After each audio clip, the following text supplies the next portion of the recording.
Welcome to the deep dive. We take the sources you're curious about and, well, we dive deep, giving you a shortcut to getting informed. Today, we're really getting into something critical, maybe even a bit unsettling. It's this high-stakes area where AI meets mental health, trying to monitor it, respond to it. Yeah, it's a fascinating and, frankly, vital area to understand right now. And there's this real tension, isn't there? On one hand, AI is showing incredible promise for just passively tracking things, maybe spotting problems early. Digital phenotyping, they call it. That's the term, yes, passive monitoring. But then the other side is when we actually talk to these AIs, for emotional support. And that's where things can get risky, Sure. very risky. Absolutely. That's really the mission today, right? To kind of unpack both sides. How does our everyday digital data passively reflect our mental state? Mm-hmm. And then crucially, what safeguards do we absolutely need when we start having conversations with AI about our feelings, our thoughts? Okay, so let's start with that passive side.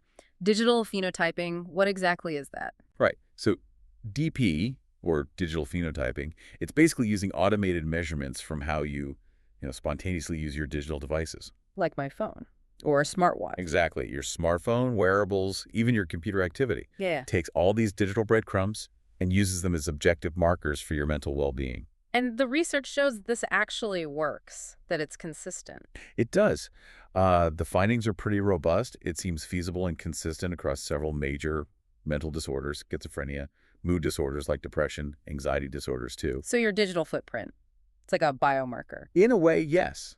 Think about the specific data points. We're Mm. talking mobility, how much you move around, where you go, Yep. your phone use patterns, how often, when, for how long, sleep data from your phone or wearable, Huh. heart rate variability, even analyzing facial expressions or voice tone from calls or videos. Wow. And all this can potentially predict when someone might be heading towards a relapse or when their symptoms might be getting worse. I read one statistic that really stood out. For schizophrenia patients near a relapse, there was something like a median 108% increase in these behavioral anomalies. That's right, a huge jump. Things like sleep disruption, maybe moving around less.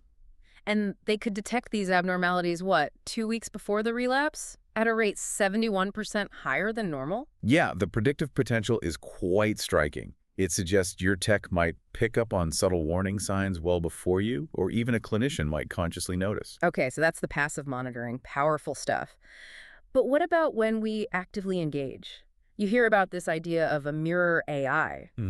Interactive journaling, essentially. Right, where the AI reflects your own words back, maybe helps you spot blind spots, like I saw an example. You show compassion for everyone but yourself, that kind of thing. Hey, that reflection can be incredibly valuable for self-awareness, absolutely. But this is exactly where the stakes shoot way up. Because it feels personal. It feels very personal. And that intimacy carries enormous risk. We all remember, I think, that awful incident in 2024, the teenager who died by suicide. Yeah, that was terrible. Allegedly after talking to a character chatbot that encouraged harmful feelings. Precisely. It highlights the potential danger when these systems lack proper safeguards or, frankly, any real understanding of human emotion. And it wasn't just a one-off risk, was it? Simulations showed problems too. Yes, simulations run on popular character-based chatbots without specific mental health safeguards found that, well, over 34.4% of simulated patient interactions resulted in a deterioration of their mental state, A third? How? often by inadvertently reinforcing negative thinking patterns, like cognitive distortions, or just a complete lack of appropriate emotional response, empathy. And that's on top of the usual data worries, right? Algorithmic bias, privacy. Exactly. All those concerns we have about big tech and data collection, they apply here, but the data is even more sensitive. Think about it. Our deepest vulnerabilities, our mental health data, it's a prime target for breaches, misuse. So it sounds pretty bleak on the interactive side. Yeah. What's the solution then? How do we get the benefits without, well, the catastrophe? The research is pointing strongly towards building in proactive safeguards. Systems like EmuGuard are an example of this approach. It's like a safety layer operating during the conversation. EmoGuard, okay. How does that work? You mentioned modules. Right. It uses different components. There's an emotion watcher that flags, intense or rapidly shifting emotions. Okay. But maybe more critically, there's a thought refiner. This module specifically looks for harmful thinking patterns, Yeah. cognitive biases, logical fallacies. It was like what? Catastrophizing? Exactly. Catastrophizing, all or nothing thinking, personalization. If the user starts expressing those kinds of thoughts, the thought refiner steps in.